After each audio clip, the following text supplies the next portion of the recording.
Hey everyone, welcome again to another 360 Timmy. First of all, can I thank all my subscribers and indeed my special guests from 2023. As of the 2nd of January 2024, we've hit 1,000 subscribers, which I think is incredible. So a big thank you to you. Please do keep tuning in. There will be more content coming.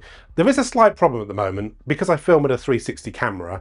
The weather in the UK at the moment is very wet, windy and cold, and not ideal situation to talk to people and have an interview. So for the next couple of weeks, we'll be in the studio, but trust me, there will be more content coming. And indeed, if you, or if you know of anyone interested and who wants to take part, please do reach out to 360timmy.com for all my contact details. If you're somebody who wants to work for themselves, you've always got to be thinking about the next thing. Yeah, well, innovating, I guess. Changing your approach to stuff, Yeah, because if you always stay the same, well, you're unfortunately always going to end up like the market kicks you out if you stay the same.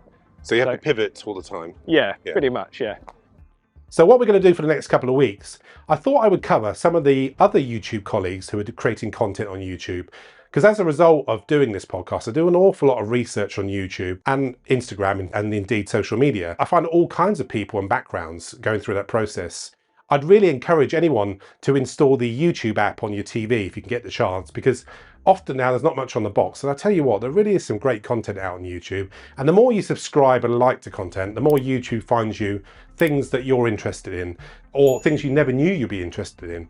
So fantastic way of learning things or discovering things, or indeed calming down sometimes. Having my own physical stuff would be amazing. And it's had a bit of a renaissance, hasn't it? Records and physical media. I think there's a whole generation that never had it and now want it. No, exactly, it's yeah. Kind of, no, especially, myself, I've got hundreds of records at home that, used to belong to me dad and only I listen to now.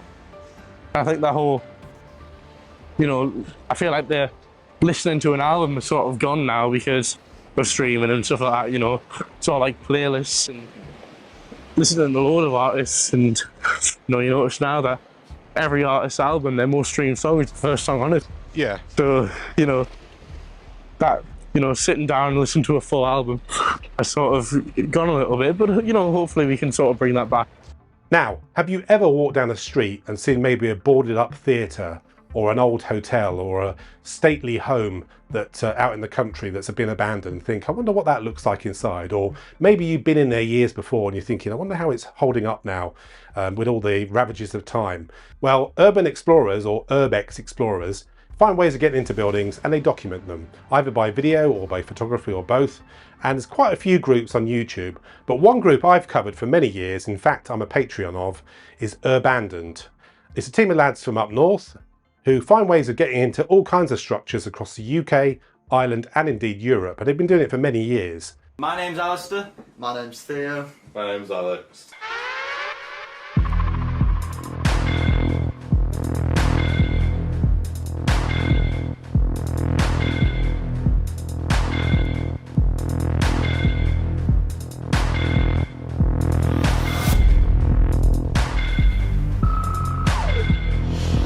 The passion of these guys, because honestly, gaining access involves going up ladders, climbing up drain pipes, dicing with death really, because you're inside structures where ceilings might be coming down or floors are giving way. In today's exploration, we venture inside a massive abandoned theatre that could hold more than 1,800 visitors in its prime. The decorated building boasts ornate details, working power and lost remnants of the past. To compare it to other theatres we have come across through URBEX, we'd say it is the best of the lot. Come with us into the stunning property to see what is left.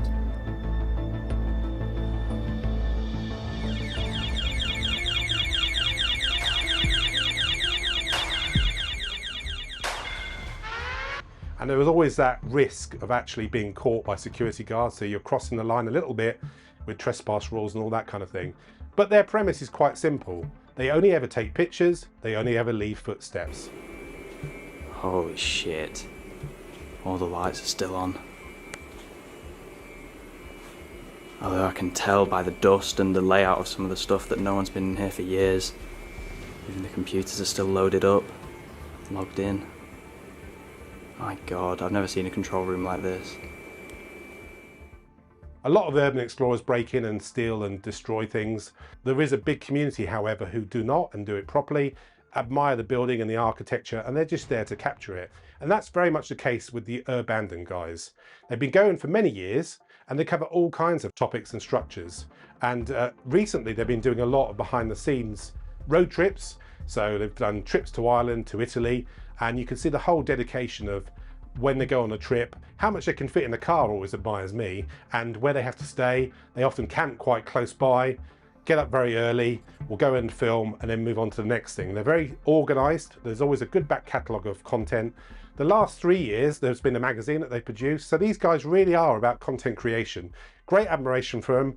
Do encourage you to check them out, subscribe and like, and do take in the content. And if you've got any suggestions on other YouTubers that you'd like to feature, please also do reach out to me. It was the only thing we could hear. As soon as the noise died out, it was absolutely silent once more.